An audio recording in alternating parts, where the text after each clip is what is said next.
We're here.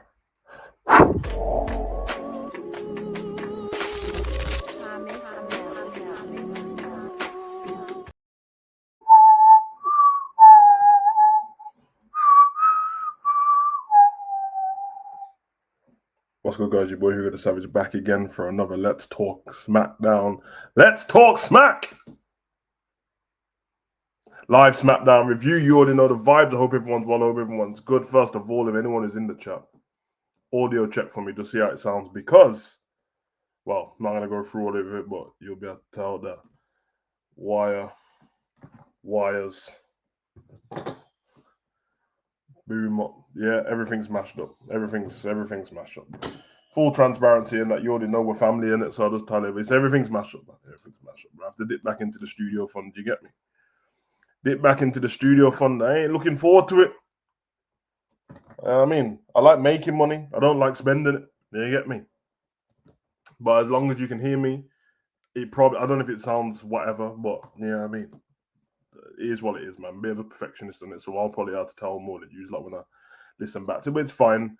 Until I get a new microphone, I ain't making no clips. I'm just doing the live streams because obviously my pre-recorded video, I got a bad boy Rode mic with that one, but you can't use that when you do a live stream. So it is what it is. I was just going to stay away from doing the stream because I get like that sometimes. You get me? If it's not how I want it to be, I ain't doing it. But listen, man, the people are here and we've been locking up the live streams all week. So yeah, it's good to be here still. I got to watch the whole of Smackdown.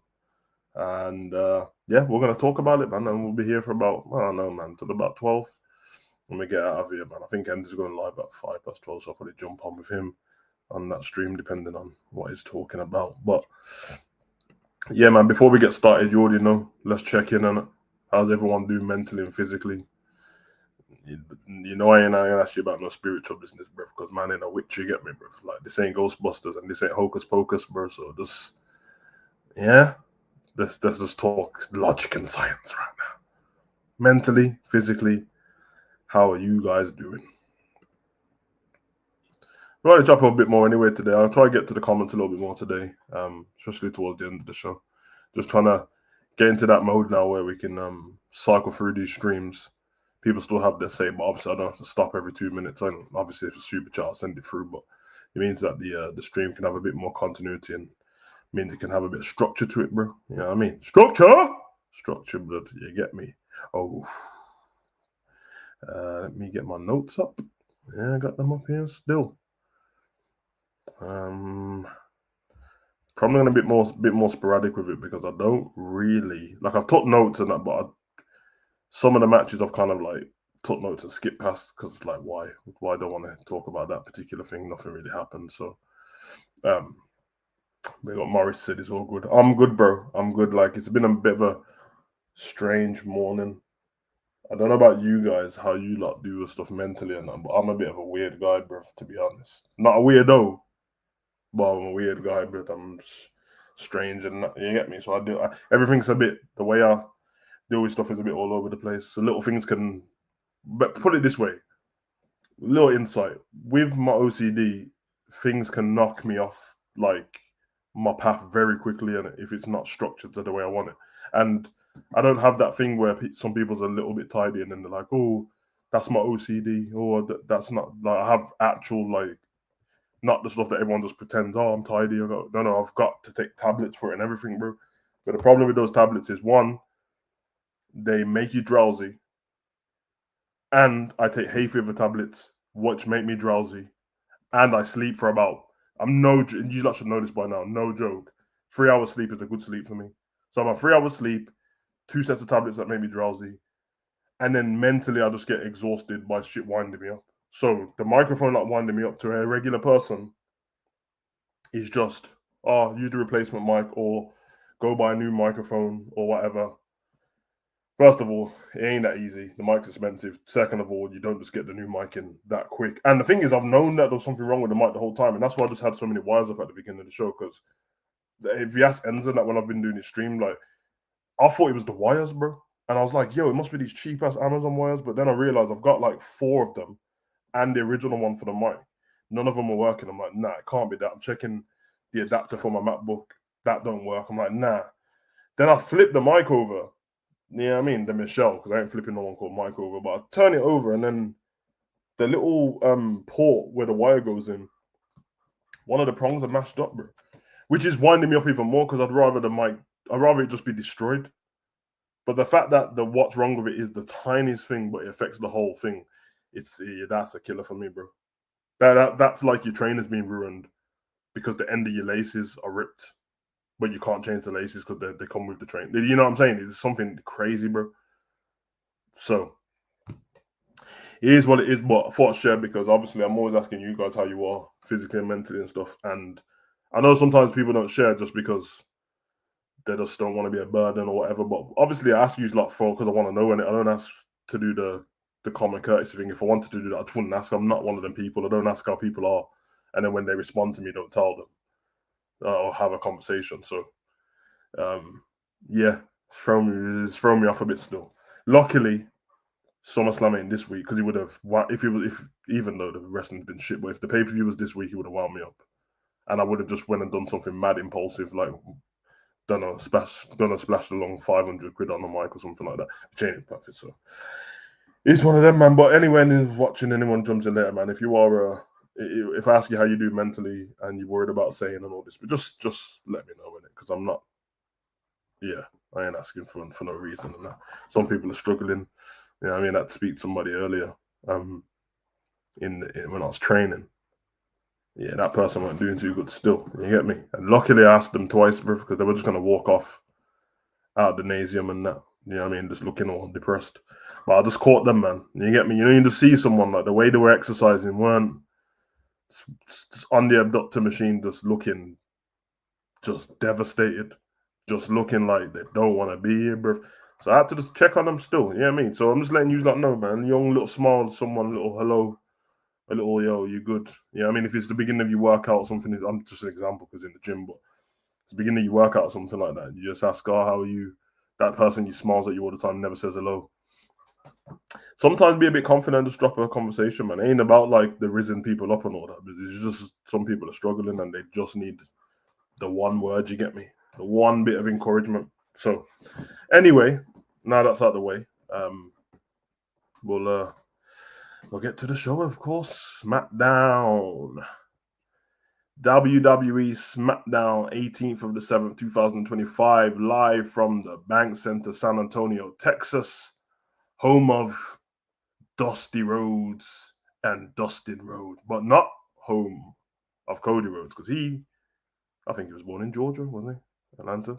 Anyway, this show, like I said, I've got notes and bullet points, but I don't want to go through them too much. But this show started off the positive. I'm trying to be more positive, but I can't be faking it. So this show sucked, but there was positives in there, or the attempt. Sometimes the execution sucks, but this didn't start off with people with suitcases and Starbucks positive. This started off outside the arena pretty much. We went to the back, the parking lot outside, not the parking lot inside, which was good. It was good to see a change of scenery, very NXT like. And we had that there was a multi-vehicle incident at the Frostbank Center parking lot as the show went on there. We had Kathy Kelly asking Adam Pearce further questions and comments on what happened. You had Tonga Loa bleeding from the forehead. There was some bit of smoke coming up from the car. And then I think Pierce was basically saying like that, Nick Aldis isn't here tonight. I've got to take care of stuff and I've got to deal with this. Now, we'll move on to further in the night of what actually happened. But this, I like the way it started. The execution of the whole thing, by the time we get to the end, you're going to see why I had a problem with it. But I like it started like this. It's, you know what I mean? Instantly, there's a story. There's a story straight away because there's been a car incident, but nobody knows who did it. Instantly, there's just Tongans everywhere, but instantly nobody knows who did it. But Tongalo was bleeding from the forehead. There's been a crash. 2 vehicles have merged with each other. Don't know where one of the drivers is. A whodunit is going to run through the show. Okay. You would prefer that the whodunit would go over more than one show, but whodunit's going to run through the show, so that's a positive straight away. What was stupid, though? What was stupid is while Adam Pearce was trying to deal with these things, speaking to Kathy Kelly, talking about he has to deal with this, the police are there. Also, there was a Samantha Irvin lookalike in the middle of it. I don't know what was going on there. She looked just like her, but I don't know who it was. Couldn't tell. You had Cody Rhodes walk in the front of the camera. He walked right in between where Adam Pearce and Kathy Kelly were speaking, and he said, I know you've got a lot to deal with. Here's the contract. So I'll get that sorted and I'll see you out there, right? And then he was like, brilliant, that's fine. Okay, first of all, Cody Rhodes is the babyface of the whole brand of WWE. Okay? Obviously, Roman's the face of the but you know what I mean? Roman's not properly a baby. Technically, you call him a babyface. Roman's just Roman, and he's just not angry anymore. Cody Rhodes is the babyface of the company. He's the babyface to all the kids. He's the father to the Cody crybabies. And he's missed the goody two shoes, the quarterback that everyone tells you. And he walks in front of a camera while a crash has happened on the car park of where they're wrestling. Clearly, there's Tongans around. One's bleeding from the forehead. Clearly, there's been an injury to one of your colleagues. And he didn't even ask what happened. He didn't ask what happened. He didn't, you know what I mean? He wasn't doing the normal, does anybody need any help? No. Cody was on a mission to give man a contract, bro. I don't know what the fuck. I don't know what was going on. But that's not a regular human instinct. You know what I'm saying? You know, like if you wanted to, pass me your bank card a second. Say you're going to ask your girlfriend or your girlfriend's going to ask you, I'll pass your bank card a second. And then you look behind, there's a whole crash. You wouldn't just ignore it, would you? And then take it. Brother, I don't know what was going on there, but I found that quite funny and stupid. But it wasn't something that I'm sure loads of people had a problem with. I did. We had Alexa Bliss talking to Charlotte backstage. Alexa understands if Charlotte doesn't want to tag with her anymore following their loss at Evolution. Charlotte tells Alexa it's okay. They didn't win at Evolution, but then they didn't get pinned. So that was decent. They had a conversation there. Charlotte tells Alexa that she had a conversation with Adam Pearce. And at SummerSlam, Charlotte Flair and Alexa Bliss will take on the Judgment Day for the WWE Women's Tag Team Championship, Charlotte says. Just because she's in a tag team doesn't stop her from being Charlotte Flair. And Charlotte has no problem with Alexa being a cheerleader for tonight's match against Raquel Rodriguez. Okay, they're starting to build a bit of momentum with this tag. It's not something that I particularly need or needed or ever would have thought all put them together, but they are two of the greatest women wrestlers. But I can't. We know where it's heading. We're heading towards the Daniel Bryan and Kane moment. They're going to win the titles eventually and cuddle in the middle of the ring. It would be more shocking if they didn't win the titles and then one of them turned on each other or whatever. But then we're going back to the well of heels and baby faces, so whatever. I don't have a problem with these two. They're going to work great. The fans are behind them, which is a good thing. The problem I do have, though, is why has Charlotte been able to just go and ask Adam Pearce? Well, she didn't ask. She said she just spoke to him. And he put them in a tag team match at SummerSlam. It goes back to the well of SummerSlam matches being built very shoddy, very weak, no stories. Because there's not a story between Raquel and Roxanne versus Charlotte and Alexa. In fact, they're technically on a different brand, even though tag team titles can be defended across both. We've not really seen the story. Well, the story continue from Roxanne and Dom and Roxanne and Raquel for the last couple of weeks. They're just kind of tag teams now. But it begs the question, yes, they didn't get pinned. So how come the other tag team who never got pinned in that match, how come they're not having a match at SummerSlam? Does it make sense? Like, if I'm correct, who got pinned? Was it Kyrie or Asuka? I think it was one of them two. I could be wrong.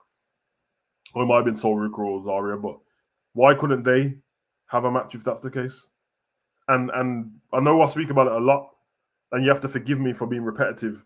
But I'm not repetitive because I'm repetitive. I'm repetitive because WWE's repetitive. So obviously, when I'm talking about these things, it sounds like I'm running my mouth about the same shit.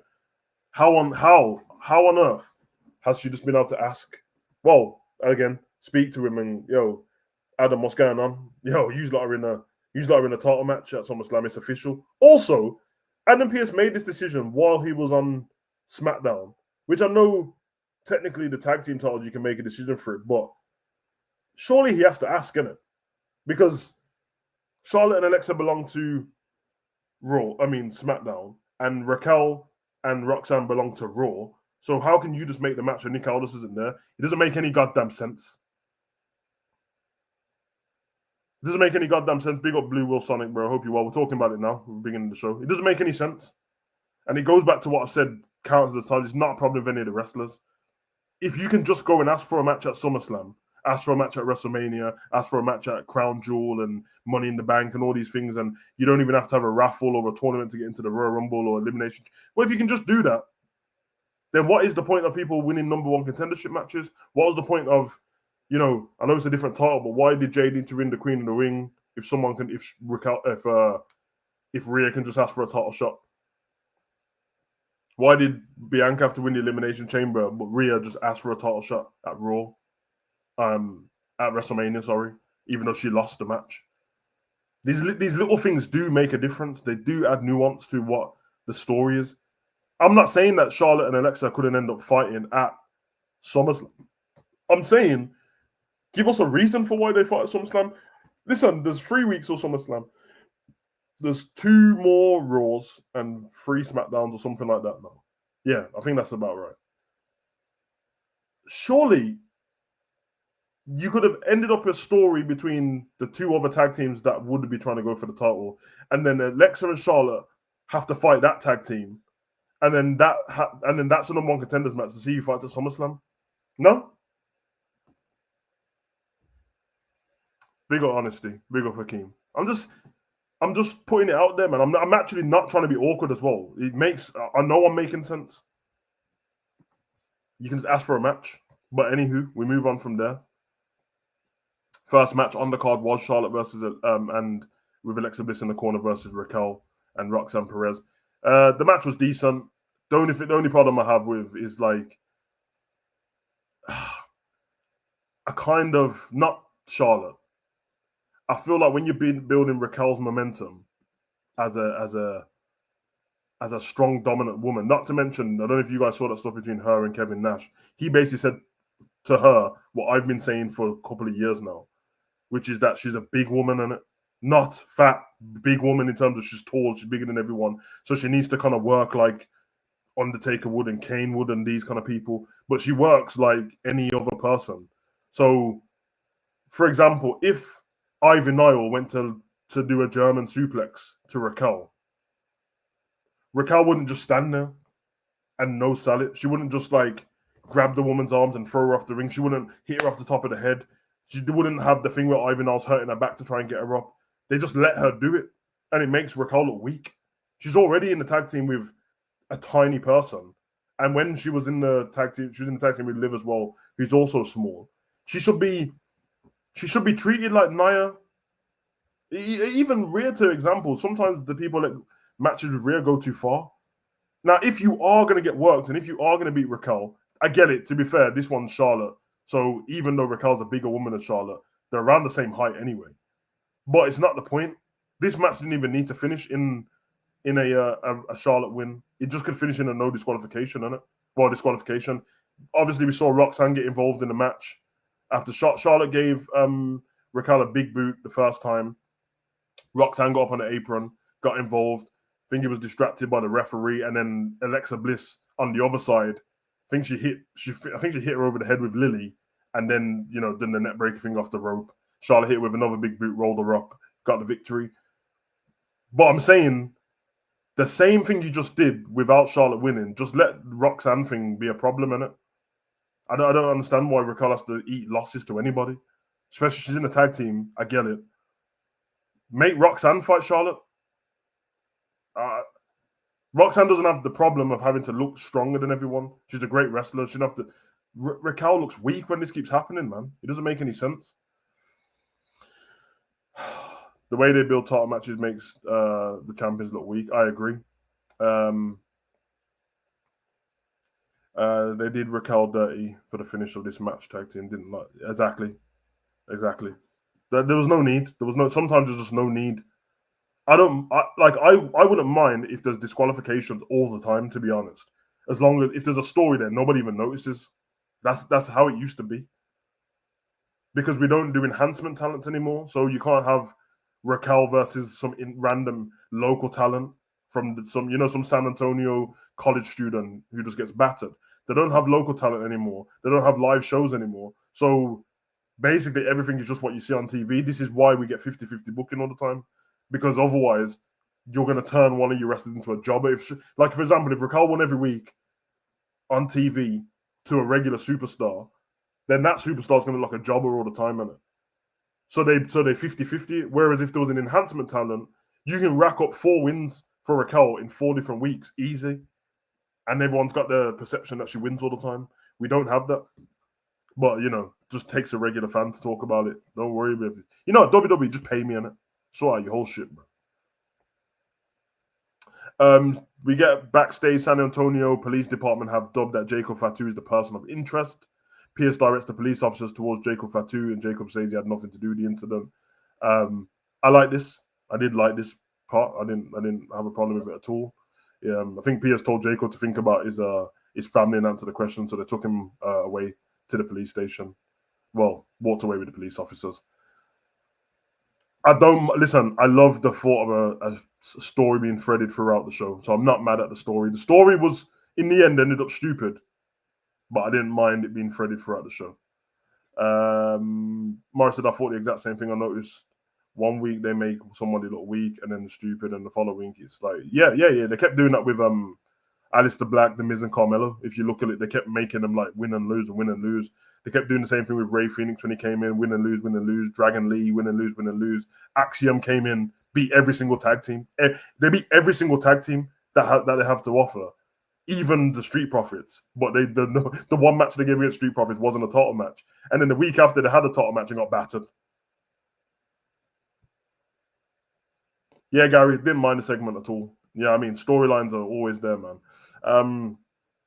Yeah, Damien Priest asked Carmelo Hayes if he's seen Aleister Black. Melo says that he hasn't seen him, but if he would, he wouldn't have told him anyway. This was going to lead to a match between Carmelo Hayes and Damien Priest, which couldn't give a shit about. They've ruined Carmelo Hayes for somebody who was so over in NXT. He has so much charisma. He's really good on the mic. He's willing to do anything, and I don't understand why they treat him like this. But this little conglomerate of Damien Priest and Carmelo Hayes and Rusev and Aleister Black and these kind of guys, they've all been treated bad. So I'm not going to say anything bad about them unless they do something terrible in the ring.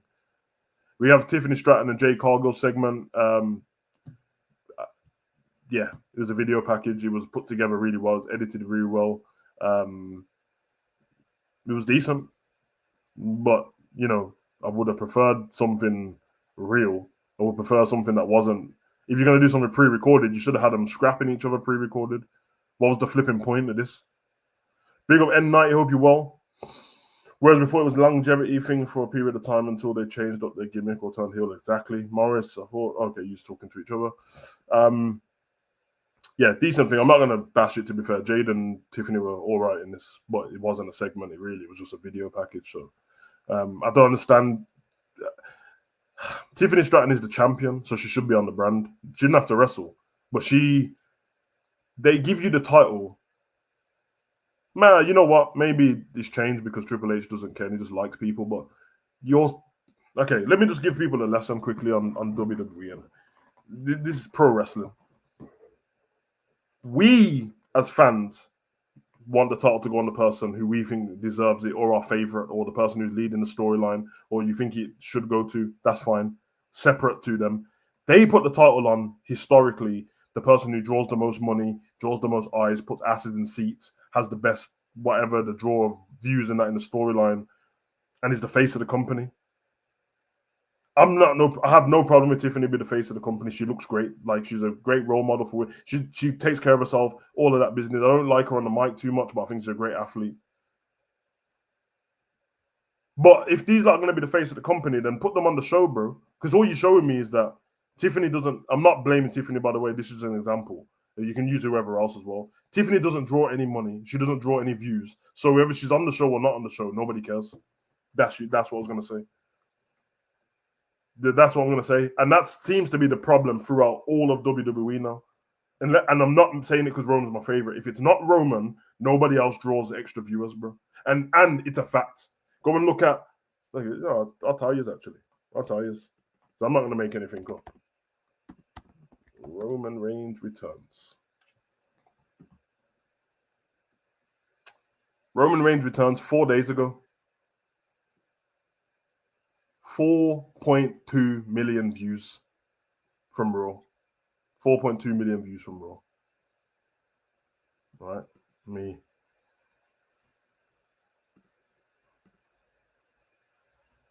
And let me go to. Should we go to the? Let's go to the Raw after. Where we go? We'll go to one of the Raws just after the pay-per-view. After one of them pay-per-views on it. So that's fair. That way I'm not you know what I mean? I'm not being a prick about it. And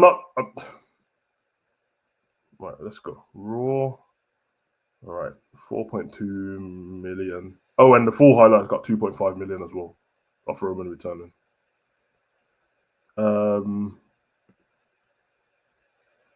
Let's go the week before.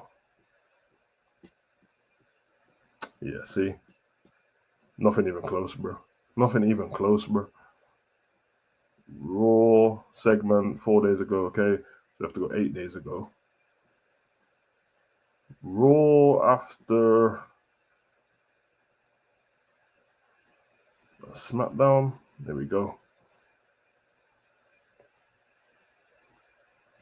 Okay, Raw the week before. That was Seth Rollins and LA Knight. 700,000 views. Gunter and Goldberg, 1.4 million views. Yeah. Yeah. As you can see, if Roman's not there, the views are down, bro. If Roman's not there, the views are down. Now, Morris, you better respect the Tribal Chief, bro. He's clued up to everything, you know, like that. And don't ever ask me if I've seen Roman's post again, bro. That's my guy, blitz. I always see Roman's post, bro. Yeah. All right.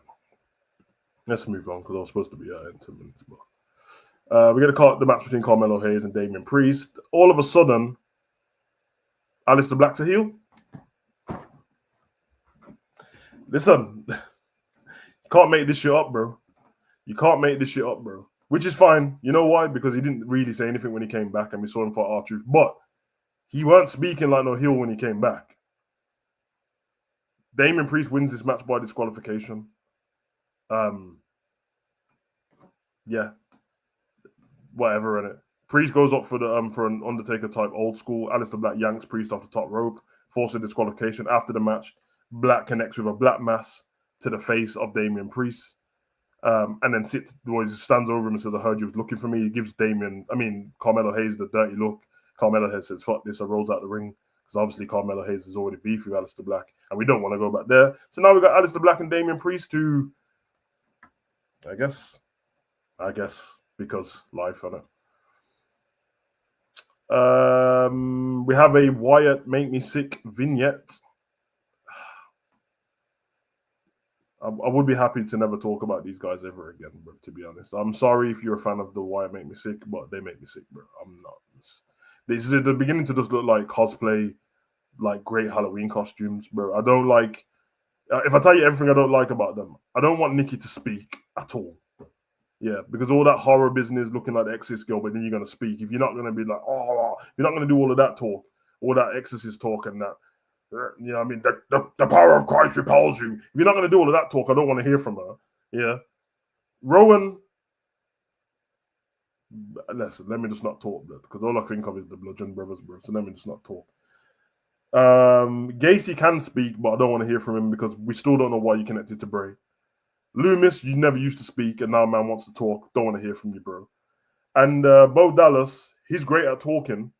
I'll give him that, but his mask is stupid. And I can see your real hair under the mask. This is like seeing Kane all those years. We didn't know that he had a haircut. At the beginning, he was actually his long hair, but then he cut his hair, then he had the mask connected with the hair. Can you imagine if you could see his hair underneath it? It would have matched up the character. Exactly. Imagine if you could see Rey Mysterio's, the back of his head. Like some cane rolls hanging out the back of his mouth. But no one wants to hear that shit, bro. Ain't nobody give a damn about this group, bro. You're not gonna make me feel guilty. Everyone's been gaslighting me for years, bro. It's been over a year now, and all what people want to do is gaslight me into thinking I have to like these guys because I like Bray Wyatt. As you can see on the screen, Bray Wyatt in the background, Bray Wyatt lantern, the bunny rabbits in the corner, Rambling Rabbit. I'm a Bray Wyatt fan, bro. But you're not gonna gaslight me and make me feel guilty because I don't like this team. This Bray Wyatt didn't make this team, so why would I have to feel guilty about it? They're shit. They're shit, bro. Why did they win they won the titles? Fair enough. I hate that they won it, but they won the titles, and now they decide to not turn up. So what was the point? And guess what? We had another. Oh, I don't want to get into the tag teams and that. They piss me off, bro. That's the promo. Dexter Loomis says, you hear what? You've heard that right. Dexter Loomis says, you know the man who can't talk and got married to Indy Hartwell in silence, the one who kidnapped The Miz in silence and was in The Miz's house in silence. That guy who was under the ring in silence. Well, yeah, he can talk now. So Sam Shaw, big up Sam Shaw. You know what I mean? Dexter Loomis says the Street Profits showed their that their bond is really willed by the lust for gold. Don't really make sense, does it? They went 4 years without a title shot. If their bond was willed by the lust of gold, they would have broke up 2 years into that. They never got no title shot. So clearly they're actually friends. The Wyatts were built for this. A new family forged in pain. Not defined by blood. Not defined by the blood they share. A new family forged in pain. What pain? What pain? The pain of Bray Wyatt passing away. Okay, Rowan, Bo Dallas. The rest of you explain. Explain. What pain have you got? We didn't know Bray Wyatt was any of your best friends, bro. No answers. Exactly. One by one, they will strip these teams of their wicked desires and burn their vanity. Uncle Howdy says that the WWE Universe should let the Wyatt Sick be their guide. All they have to do is follow. No, thank you. Turn the GPS off. We don't want to follow the goddamn buzzers, bro. All right. The buzzers ain't going to leave the Bray Wyatt. We don't care. And if you're going to strip all these guys of their desires for gold, then why don't you destroy the titles then? Why don't you destroy the titles then? Fucking bullshit, bro. I can't stand that team, man. Can't stand it. The tag teams are lame, SmackDown, other than the Street Profits, who are all of a sudden back with B-Fab because she's black too. Why not? But all three of them are back to square one. Exactly back to square one. You know what I mean? 1 minute she's just the twerkulators, her and me chin, my chin, and your chin every single week. Then we had this thing where like everyone got released. The B-Fab decided to cut a promo, throw it on Twitter. I watched it. It's actually decent. She can talk. But there's a particular thing that happens with B-Fab since she's been there. Hit row, group full of black men, put her with them. Street Profits and Bobby, all black men, put her with them. Listen, Zelina Vega and Andrade, Latino power, put them together. Oh, he leaves. Oh, there's some more Latinos and we don't know what to do with them. And Donald Trump's trying to kick them out of the country. So let's save them and give them a job. Let's put them all together and let's all get LWO tattoos. Even though, first of all, LWO was nowhere near as powerful as NWO. Second of all, nobody gives a shit about the LWO, even though it looks cool and the flag looks cool and the t-shirts looks cool. And I used to have an LWO top because Viva la Raza, why not? FBI and that full-blooded Italians, all of them, man, back in the day. Nobody cares. I don't know about what's Joaquin Phoenix and Fat Dog Mendoza, them groups there. Is it Joaquin? No, Joaquin Phoenix is the Joker. Joaquin Wild and Fat Dog Mendoza blood and Santos Escobar. You get me? He's cold though. He's cold. In fact, you know what? You might as well make it extra racist and just throw them all on AAA, bro. They'll do better over there anyway. Just bring in Mr. Iguana, bro. You get me? He's got a bit more substance to him, bro. You know what I mean? Looking like a Mexican Stardust and that. Well, I've done enough of this shit, bro. Next segment. Jacob Fatu's Solo Sikoa, Jimmy Uso, and Adam Pearce segment. So, ladies and gentlemen, tonight, a perfect example of Jacob Fatu is without my guidance. This was Solo talking. Blah, blah, blah, blah, blah. Solo's great, by the way. He's great. He talked about Jacob being selfish. I made him champion. I put food on the table. I put money in his pocket. He's so damn selfish. He betrayed the family. And the only family that he had. I should have known. Once a criminal, always a criminal. This was great. This was great simply because not Garza and Berto. Garza and Berto are completely different. I'm talking about Joaquin Phoenix and Fat Dog Mendoza blood. Before the LWO done, you know the one who does the springboard flying thing? Yeah, man. But I did like this. The reason why I like this is because one, it continued the story throughout the show. Two, everybody in the WWE knows that Jacob went to prison.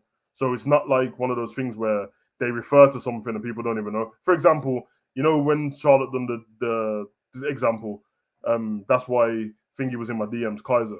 Most of the fans didn't even know that Kaiser. Well, most casual fans have no idea that Kaiser and Tiffany were together. You know what I'm saying? So it's kind of like an inside joke. If you're not a hardcore wrestling fan, you're just looking at it like, what the fuck just happened? Whereas Fatu is very obvious. They always talk about it.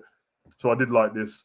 Kind of pin the blame on him. And I think a lot of us were watching like, surely it wasn't Jacob Fatu who done anything anyway. But we see Jimmy Uso in the back waiting for Jacob Fatu to get out. The police car. The officers reviewed the footage and they have determined that Jacob Fatu is not the person of interest. Jacob is free to go and handle business. And then Jacob makes a beeline to the ring. Jimmy sends Talatonga tumbling on the floor. Jimmy catches Solo with the apron into Guri. And then all hell breaks loose and we start going at Jimmy starts super kicking everyone. Tanga lower. Jacob does clothesline. Jason Mateo gets dropped. And then they get headbutted and then Tala pulls them out the ring. And they run up the ramp.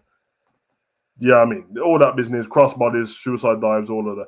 They start, Solo carries on quite a promo. Okay, let's get into this. This is where the problem is. Nothing to do with where they were leading to. So the police brought Jacob Fatu back to work. Very nice of the police officers. Why was Jacob Fatu a person of interest? And why did Adam Pearce tell him to go with him? If there was footage and there's a camera there, and what we found out later on, it was Solo. So Solo knew there was cameras there because it's life. So why would you not look at those cameras there? Second of all, Solo mashed up his own car just to frame Jacob Fatu.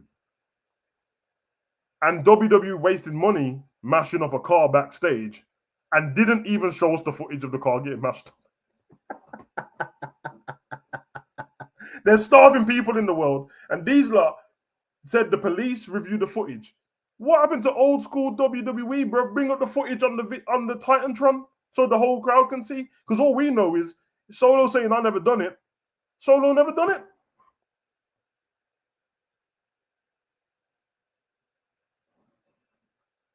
Seriously, like, bro, do you get me? Morris is saying that he don't think Solo done is foreshadowing Tama Tonga. First of all, they can foreshadow it all they like, bro. We've already got enough Tongan, so when he comes back, yeah. Don't care. It's gonna be good for a pop. Second of all, how can it? This is logic, innit? Forget WWE brain logic. How can it not be Solo if they just said the police reviewed the footage? So they reviewed the footage and Tama Tonga all of a sudden looks like Solo. Huh?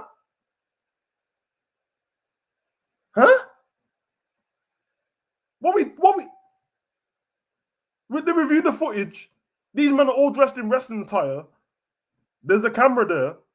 So how the hell is I'm not saying that any of you lot are wrong. No, honestly, I'm saying they said they reviewed the footage. I don't care what any of you lot are saying. I'm talking about logic, bro. It's not logic that it's Zilla, bro. Even if it was him, it's not logical, bro. They reviewed the footage. Brother, seriously, if they're gonna bring back Jacob and say it wasn't him, but now you're gonna say it was Solo, and then you're gonna say that Solo and Zilla look more alike than what the fuck is going on here? Solo's got blonde hair. Solo's got blonde hair, bro. Oh, you're gonna tell me that he had the H&M hoodie on? If he had the H&M hoodie on, then why did Jacob get arrested?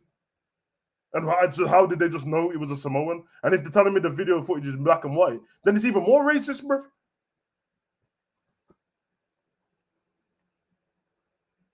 Stupid ass, bro. Ruined the whole thing, bro. This shit was great. This shit was really good. Like, I was so happy they did something different.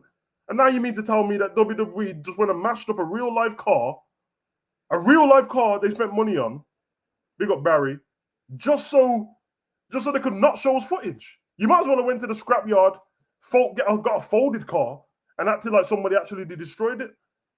Even on NXT, they were putting people through cars and shit, bro. What the fuck, bro? Dumbass, yeah, man. Adam Pearce comes out and he says, Solo. Since you want to frame an innocent man and get Jacob Fatu locked up, okay, let's see how you like it at SummerSlam. We're going to have you defend United States Championship against Jacob Fatu in a steel cage match. The reason why I was about to say Hell in a Cell is because Hell in a Cell makes more sense. But it's fine. I can't have it all my own way. I can't have it all my own way. Let me just be nice for a second. Even though it's literally called, oh, I was locked up. What did you do? Yeah, man, I was in a cell. That's what they're saying. So surely Hell in a Cell makes sense. But cage match, I was in the cage. All right, let's run it then. I was in the box. All right, let's run it then, bro. The box where you can open the door, by the way, that box. So, in regular prison and that, you can't just open the door. But Hell in a Cell, you can't open the door. But in the cage match, you can just say, yo, ref, unlock the door, let me walk out, bro. Shit. But you know what? They tried. I'm not going to give them a gold star for it because I think that, at this point, you're professionals, you get paid a lot of money. So, but they did try. And I do think that Jacob Fatu versus Solo in a cage or a Hell in a Cell would be really good. I think it would be great. It's to keep everybody out as well. Although we know that some Tongan's going to climb in or Tama Tonga's going to be underneath the ring or something. So I do like that. I do like that it's at pay-per-view as well. But I swear we just had one between, did Drew McIntyre? I feel like Drew McIntyre just had a cage match somewhere. And I don't know, but I feel like I've just watched it. I feel like I just watched Drew McIntyre have a kid. Yeah, he did, didn't it? Damian Priest. WrestleMania. Was that wrong? No, that was a street fight. I don't know. I feel like I watched it. Anyway, such is life. Such is life. They tried. They tried. And that's why it's got to now. Have to just rate a man for trying, you get me? Police walked down the ring. And then this is funny because Solo's like, yeah, man, go get him. And then the police slap the handcuffs on Solo. Take Solo away. If anyone saw the backstage segment, Solo getting the handcuffs put on him, and as he's getting put into the police car, Cody's walking past, and he's like, yo, this was funny. I have to say, across both brands, Solo's like, of what's going on right now, Solo's like top 3. For me, I think he's great. And he was like, yo, Cody, help me, bro. Bruv, Cody just looked at him. Bruv, you could tell that if Cody looked at him any longer than 30 seconds, bro, he would have started creasing, bro. And then, you know what I mean? I like that. And he got pushed into the police car and taken away. So yeah, that was decent. Something a bit funny. We got a video recap of Randy Orton appearing on Jimmy Kimmel Live with Jelly Roll, Drew McIntyre, and Logan. Let's not talk about that because that kind of segment would have been great with Jelly Roll and Logan and all that stuff ages ago. And everyone was getting mad at me because I spoke about it in the week on Twitter, I think, and I was like, listen, it looked cheesy as shit, bro. It looked cheesy, it looked terrible, but the reason why it looked terrible, and I would have enjoyed this back in the day, but because you decided to kill kayfabe, you can't kill kayfabe and then throw something like that in front of us and expect us to think it's real, bro. You know what I'm saying? Like, if I was in the cinemas and then Tony Stark came out, and then, I don't know, like Baron Zemo came out, and then Tony, Robert Downey Jr. pulled up his sleeve and then started firing the arc reactor in the cinemas in front of me, but it's just a light.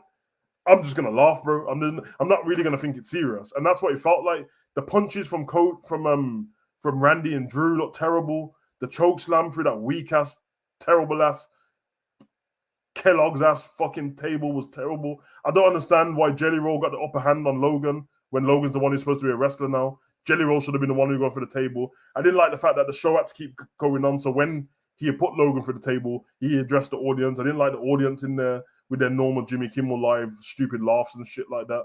There was no security to try and stop them, so it looked even more fake. It was terrible. It was terrible. I'm sorry. I find it very confusing that parking lots when the car crash accident, Tangaloa bleeding his eyebrow or his eye. Is even bleeding from his eyebrow thing. The chokeslam spot made me cringe with that cardboard. That's yeah, I know. Didn't Drew fight Priest on Saturday? That's what I was on about.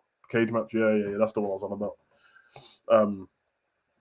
Yeah, but listen again. We get Stephanie Vakia versus Alba Fire. Let's not talk about this match. Vakia won. There was a devil's kiss. It was a beautiful thing. And then she got tapped after the match by Doudrop. So yeah, life. Stephanie wins. Kathy Kelly backstage interview with the Street Profits. Montez Ford admits that last week was a good week for the White Six. They came up and swapped the underhand tactics, blah, blah, blah, blah, blah. And then, yeah, we had the tag team division arguing. Listen. They've given bro, we can't have this every week, bro. We can't have these tag teams every week arguing, bro. DIY. The Motor City Machine Gaze, blood. You get me? Bro, just allow it, man. Just allow it, man. You get me? Ray Drado and that. Allow it, man. I'm not trying to hear it, bro. Traxium and all that, bro. I'm not trying to hear it, bro. You get me? Not trying. They had another, brother. They had another four-way match for number one contenders. So you mean to tell me that exactly, Morris, waste of time. That every single week now, for the rest of eternity, the way we're gonna find out who's fighting in tag team matches, because this has been the play for ages now. Everyone argues in the back, and there's a one set who's got the tag team titles. Then one group goes through all the tag teams. Then they argue, then they interfere in everyone's match, then they always distract each other. Then one of them goes for the title shot and loses. Then the other one goes for the title shot and loses. And then we get to like the fifth one, then they win. And then we recycle it. We did it with DIY. We did it with Motor City Machine Gaze. We did it with the Street Profits. And now we're doing it with the Wyatt Six. They're going to do the same thing. We did it with the Viking Experience on Raw. And then they did it with New Day. This is terrible. I'm not talking about fuck it. I'm not talking about this match. I don't care who won. I don't care, bro. Fuck it. I'm not talking about it, bro. Actually, I do care who won because Ray Phoenix, you get me, and El Idolo, because obviously Mexico. So life on it. So next week on SmackDown, the Wyatt Makes Me Sick will put on their tag team titles on the line against Ray Phoenix and Andrade El Idolo. All right. Alexa Bliss will battle Roxanne Perez next week because running out of matches, and we know that's the play. If tag teams fight each other, you have to have this singles versus that single versus that single, and then the pay-per-view, the tag team fight each other. We're bored, bro. We're bored. You remember when we used to have if Triple H was gonna fight Austin at No Mercy, they'd put Triple H and Austin on the tag team to make them have to work with each other.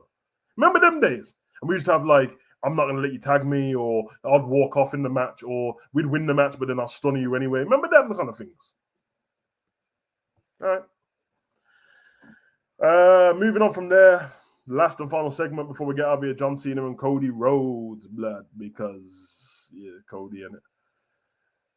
Adam Pearce comes out, ladies and gentlemen. It's time for the contract signing for the undisputed WWE Championship match at SummerSlam. Please join me in welcoming the challenger, the American Nightmare, Cody Rhodes. First of all, contract signing. This match got made ages ago. This match got made, bro. Brother, didn't Cody win the King? Did Cody win the King of the Ring? If Cody won the King of the Ring, then why are we having the contract signing now? Why don't you just make the contract signing the first SmackDown after King of the Ring? We're at pay-per-views in between that.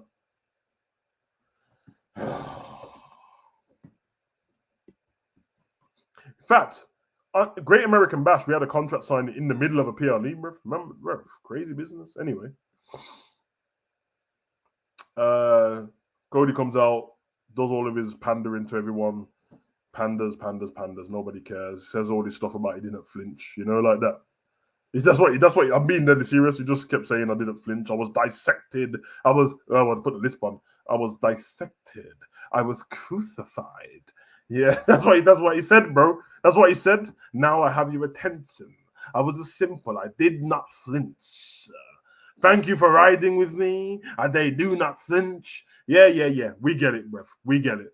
I did not flinch when I stood across the wall from a Hall of Famer with muscle hanging off my bone. I did not flinch when I stood across from the Beast, Brock Lesnar. I did not flinch when I went back-to-back Royal Rumbles in the one very city where I love. And I did not flinch when I went face-to-face with my friend, my brother, Jay Uso. And I did not flinch when I faced my mentor, Randy Orton. And I did not flinch when politics and the final boss came for my soul and came for my spot.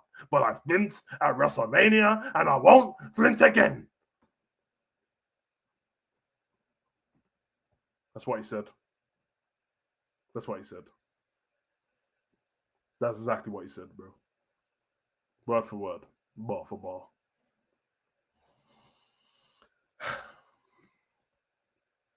Anywho, John Cena comes out. Music goes off. John gets to the ring. He says, cut the music. John Cena proceeds to go into this. I got some bad news for you tonight. I like this a little bit until I realized that, no, this is stupid. So John Cena comes out. He says, yeah, I've got some bad news. I'm not going to be able to fight you at SummerSlam. It's a hard decision to make. I've got a movie coming out that I'm filming right now. The reason why I like this is because he brought on Netflix. He said, I spoke to Netflix and they realize as well, and they understand that I'm exhausted. This was going somewhere because, like, this is actually centered in reality. He is an actor. The movie is on Netflix, which half promoted the movie as well. It's very believable. And also, if the final boss was still involved, which he ain't, but if he was, it would have been perfect because he's like, nah, the final boss said I don't have to, you know what I mean? So, but yeah, didn't continue like that. But he said, listen, I understand that you're angry and stuff like that. He said, I understand. I'm not physically ready to compete at SummerSlam. Let's not jump to conclusions. I know about earning stuff and I'm out here being the good guy. You've earned yourself a rematch. You're going to get the rematch. And he says, I will do it at Paris or something like that. So yeah, that was it. And then he got out of the ring. He said, Cody, thank you very much. I appreciate you. And you're going to get your rematch. Good night, San Antonio. They rolled out the ring. And then Cody didn't like that. So Cody chased him up the ramp, took off his jacket, started throwing haymakers at him, threw him back in the ring. John Cena got Cody, caught him with the reverse Irish whip into the steel stairs, threw him in the ring. And then Cody reversed it, knocked him out, and then he picked up the belt. And then the foreshadowing what Cody said, I didn't flinch, and I flinched at WrestleMania. So then Cody's in the same position he was at WrestleMania with the belt in the corner, ready to hit John Cena between the eyes. I like this a little bit because it's literally a callback to what he didn't do at WrestleMania. And this time, he hit John Cena between the eyes. Interestingly enough, if they were to turn Cody Rhodes heel by the end of the year, you're starting to get a lot of like little clips you could take from these pay-per-views and stuff where he seems like he's turning a little bit. We had that on the last pay-per-view that Cody was at, King of the Ring. He seemed to be, you know what I mean, a little bit more on the evil side when he was fighting Randy Orton. He seemed a bit more on the evil side. So you could use that. I don't think it's right to turn him yet, and I don't want to see John Cena turn back babyface either before this title runs over because it's stupid, bro. It's a dumb idea. And we're in the 7th month, and next week we won't be in the 7th month, we'll be in the 8th month, which means there'll be 4 months left of John Cena's reign, and people are telling me he should turn back babyface in that time when he's only gonna appear about 11 times in that time anyway. He's fucking stupid, bro. Bill Zenny said, calling him on the bus to Bristol right now. Nice to see the Demon Team. Big up, bro. John came in like a father about to tell his kid. He did.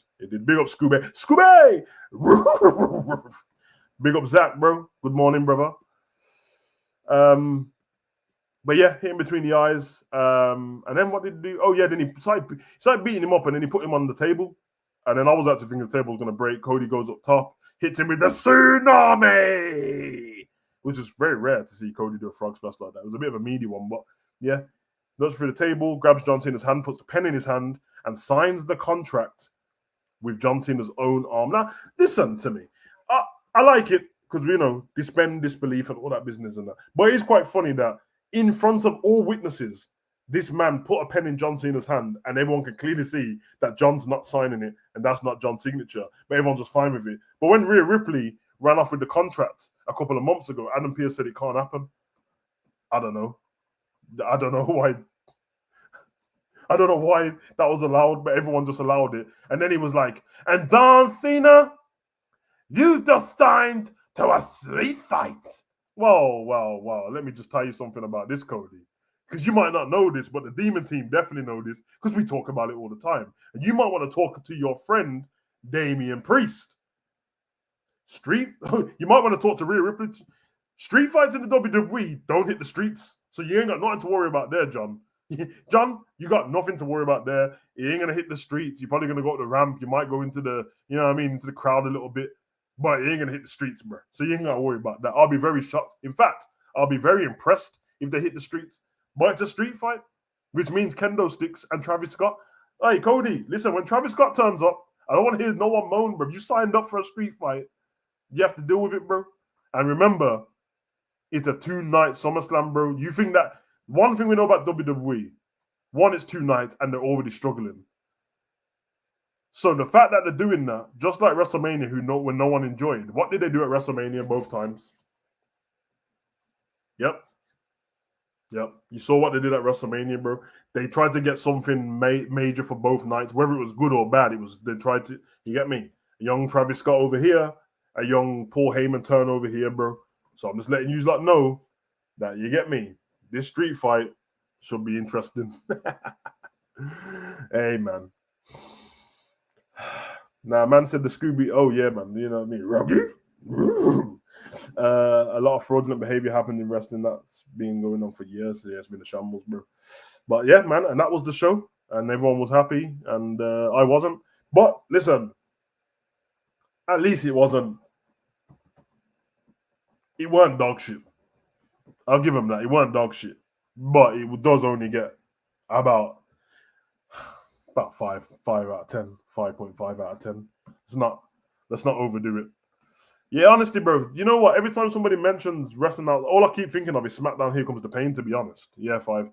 That 5's average for me, so I think it's an average show, and all the other ones have been below average. So, but yeah, I think of SmackDown. Here Comes the Pain. I think of Austin in the bar across the road. Remember when Austin came in and stunned everyone? He was in the bar across the road playing pool first. I think of like Crash Holly at the Jungle Gym when him and the Bashams are fighting, and he had the hardcore title. I just think of Big Show. I mean, probably that's not the one to think about. Big Show's dad's funeral, but you get me. You know what I mean? And Al Snow and Big Boss Man in the hotel, or Mark Henry meeting up with China in the restaurant. You get me? Even Enzo Amore and at the hotel, or Jimmy and Jimmy Uso and Mandy Rose hotel. You know what I mean? Just thinking of those things, bro. Lana, and then I remember Aiden English was doing the recording and all that business. Yeah, man. Even Lana and Bobby at the hotel, bro. Like, why can't we leave the arena, bro? Trash. Anyway, news for the Demon Team. I'm going to MCM, Manchester Comic Con next weekend to meet GTA voice actor trio. Oh, come on, bro. Oscar Isaac's there. Yo, I might have to just drop a little ticket still. You know what I mean? What's the price for Oscar? You know what I mean? Because the only thing I don't like, which I get it, they have to make their money. And I'm probably just a bit salty about it. But the tickets to the price to go and get an autograph or to take a picture, it feels a bit like, you lot understand this, and it feels like, yo, I'm a fan of yours, bro. Like, why do I have to pay you to take a photograph, man?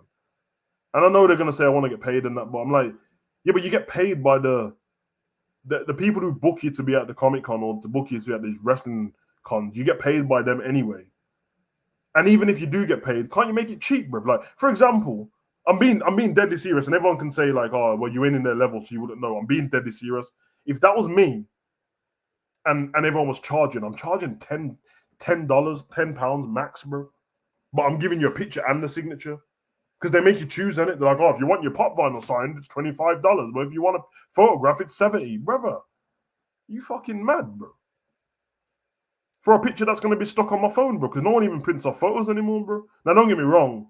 If it's an absolute legend, then you might do it. But then it hurts a little bit because when you leave that place, you want to be like, oh, I took a picture of my man. And then you're like, yeah, but I did pay for it. No, I did pay for it. It's like going on it's like if you go on Cameo. I like Cameo. It's a good thing and that. But some of the prices, I'm like, brother, someone's dying in it. Some kid's dying somewhere. And their mom's like, yo, I'd love you to say like, stay strong, kid, and that. And they're like, yeah, no problem. It's just 200 quid on Cameo, bro. Like, what? If you came to Cameo and asked me for that, I'm just gonna give you for free, bro. I can't. You get me? But everyone don't think like me. Everyone don't think like me. So it is what it is, man. I'm a good guy at the end of the day. I just let me just check 1 second. Honesty is that's honesty, innit? It ends live already. I'm going dressed as Lester Crest in the wheelchair. Oh my god. Are you being serious? Nah, Zen, take a picture and put it on your Instagram, bro. Because you know where you're going as Lester, bro. Because Lester looks like the PDF file, bro. There ain't no way man's going as Lester, bro. Are you in a wheelchair as well? You know, nah, I've already got mental stability wheelchair sorted as a cripple. I'm good. Nah, man, that is funny, bro. That is funny, bro. Lester, this geezer just used to pester me, bro. I'm on the way to a mission and this geezer's phoning me. Hey there, Michael. I've got a mission. Go get Franklin, meet me at the... Bro, shut up, bro, Lester, bro. Then you're not trying to phone him. Yo, Lester, what would you like? I need to get the 5 stars removed. You get in some trouble again. I'm going to hack into it. Go around the corner. All right, bro, I hear it, bro, you prick. All right, honestly, didn't want to answer me, so I checked for myself. You lot, so shit, bro. So shit. That's if Ends was live, bro. You know what I mean?